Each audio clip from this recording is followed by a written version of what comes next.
ఎప్పుడు చికెన్ ఒకేలాగా కాకుండా ఒకసారి ఇలా కొత్తిమీర చికెన్ తయారు చేసి చూడండి. చాలా బాగుంటుందన్నమాట. సో అన్నంలోకైనా బాగుంటుంది, లేదా చపాతీలోకైనా కానీ చాలా బాగుంటుంది. చూడండి ఎంత కలర్ఫుల్గా ఎంత బాగుందో, గ్రేవీగాను చాలా బాగుంటుందన్నమాట. సో టమాటాలు వేసి మామూలుగా చేసే కన్నా ఒకసారి ఇలా కొత్తిమీర చికెన్ చేయండి, చాలా బాగుంటుంది.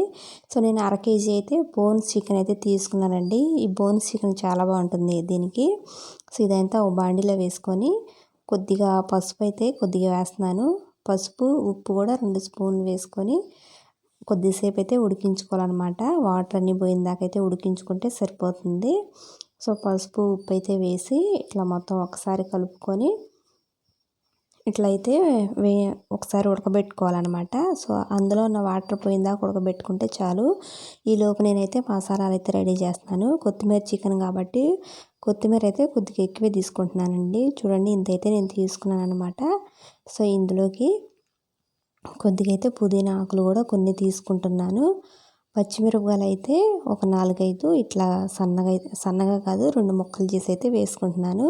సో ఉల్లిపాయ ముక్కలు అయితే ఒక 3 వేసుకుంటున్నానండి, ఇట్లా కట్ చేసుకొని. అందులోనే చిన్నుల్లిపాయలు అయితే కొన్ని అయితే వేసుకుంటున్నాను. అల్లం ముక్కలు కూడా కొన్ని అయితే వేసుకుంటున్నాను అనమాట. నేనైతే కొబ్బరి కూడా వేసుకుంటున్నానండి. కొంతమంది కొబ్బరి వేసుకోరు, కానీ కొబ్బరి వేసుకుంటేనే చికెన్ కూరలో టేస్ట్ బాగుంటుంది. కొన్ని అయితే ధనియాలు వేసుకుంటున్నాను అనమాట. ఇది మొత్తం చూడండి ఇట్లా మెత్తగా అయితే పేస్ట్ లాగా చేసుకుంటే బాగుంటుందన్నమాట. ఇట్లా పేస్ట్ లాగా చేసుకొని పక్కన పెట్టుకోవాలి. ఇప్పుడు పొయ్యి మీద ప్యాన్ పెట్టి అందులో ఆయిల్ వేస్తున్నానండి. చికెన్ కాబట్టి కాస్తంత ఎక్కువే వేస్తున్నాను. ఇట్లా చికెన్ అయితే ఉడకబెట్టుకొని పక్కన పెట్టాను అనమాట. సో ఇప్పుడు ఈ ఆయిల్లోకి ఉల్లిపాయ ముక్కలు అయితే ఇట్లా బారు కట్ చేసి వేసుకుంటున్నాను. అలాగే పచ్చిమిరపకాయలు కూడా కొన్ని అయితే బారు కట్ చేసి వేసుకుంటున్నాను అనమాట. సో ఇది కూడా కొద్దిగా పచ్చివాసన పోయి మంచిగా ఫ్రై అయిన దాకైతే ఫ్రై చేసుకోవాలి. ఇలా కాస్త ఎర్రగా అయిన దాకైతే ఫ్రై చేసుకుంటే సరిపోతుందనమాట. ఇందులోకి కట్ చేసుకున్న టమాటా ముక్కలు అయితే వేస్తున్నాను. రెండు కాయలు అయితే కట్ చేశాను అనమాట. ఇవి కూడా కాస్త పచ్చివాసన పోయిన దాకైతే ఫ్రై చేసుకోవాలి. కొద్దిగా మగ్గాలన్నమాట ఫస్ట్. సో ఇట్లయితే ఫ్రై చేసుకోవాలన్నమాట. ఇందులోకి ఇప్పుడు మొత్తం మిక్సీ పట్టుకున్న పేస్ట్ అంతా ఇందులో వేసేసుకోవాలి. సో ఇది వేసుకొని అయితే బాగా కలిపేసుకోవాలన్నమాట. ఇది కూడా పచ్చి వాసన పోయి నూనె అంతా పైకి తేలిన దాకా అయితే ఇది ఉడికించుకోవాలి, లేదా ఫ్రై చేసుకోవాలి. సో ఇట్లయితే ఫ్రై చేసుకోవాలన్నమాట. సో ఇప్పుడు మనకు ఆయిల్ సరిపోనట్టు ఉంటుంది, కానీ నూనె తేలి తర్వాత పైకి వస్తుందండి. సో ఆయిల్ సరిపడదని చెప్పి ఇంకెక్కువేం వేసుకోవద్దు, అదే సరిపోతుందనమాట. సో చూడండి నూనె అయితే కాస్తంత తేలినట్టు అనిపిస్తుంది కదా. ఇప్పుడు 1 స్పూన్ పసుపు వేసుకుంటున్నాను. సో ఇందులోకి కాస్తంత సాల్ట్ కూడా వేసేస్తున్నానండి. సాల్ట్ వేసి మొత్తం ఒకసారి కూడా బాగా కలుపుకోవాలి.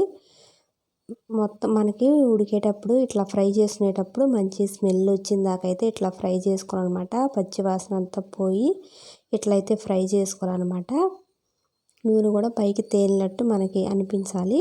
సో చూడండి ఫ్రై అయిన తర్వాత ఇప్పుడు చికెన్ ముక్కలు కూడా మొత్తం తీసుకెళ్ళి అందులో వేసేస్తున్నాను. చికెన్ ముక్కలు అందులో వేసి మొత్తం ఒక్కసారి అయితే బాగా కలిపేసుకోవాలి. చూడండి ఇప్పుడైతే ఇట్లా నేను బాగా అయితే కలిపేసుకుంటున్నాను అనమాట.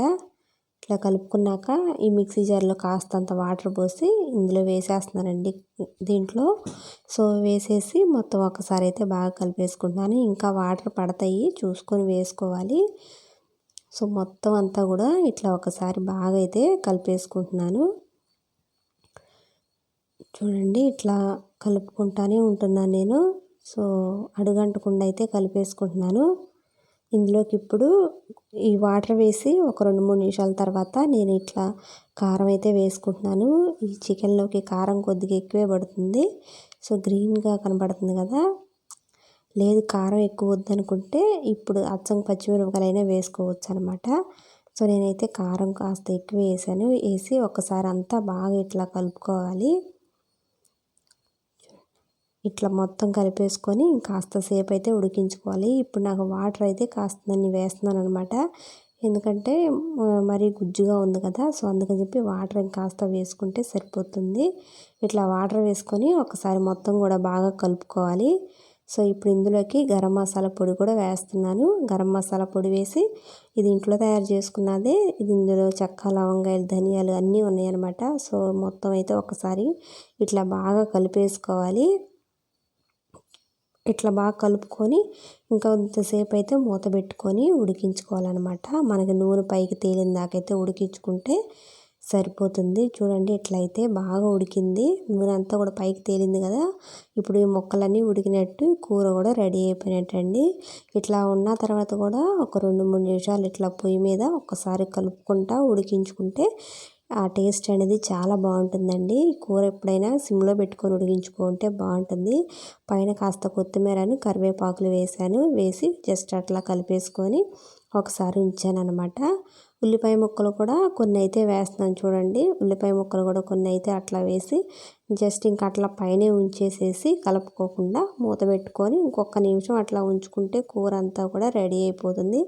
ఈ కూర చాలా టేస్ట్గాని చాలా బాగుంటుందండి. చూడండి వేడివేడిగా కొత్తిమీర చికెన్ కూర అయితే రెడీ అయిపోయింది. చాలా బాగుంటుంది టేస్ట్గాను. సో ఈరోజు వీడియో అయితే ఇదేనండి. వీడియో నచ్చితే లైక్ చేయండి. అండ్ కొత్తగా ఎవరైనా మా ఛానల్ని చూస్తున్నా ఆల్రెడీ చూసేవాళ్ళైనా సరే వీడియోని లైక్ చేసి సబ్స్క్రైబ్ చేస్తారని అయితే అనుకుంటున్నానండి. నేనైతే చపాతీలు చేశాను అనమాట ఈ కర్రీలోకి. చాలా టేస్ట్గాని చాలా బాగుందండి. మీరు కూడా ఒకసారి ట్రై చేయండి ఈ చికెన్ అయితే.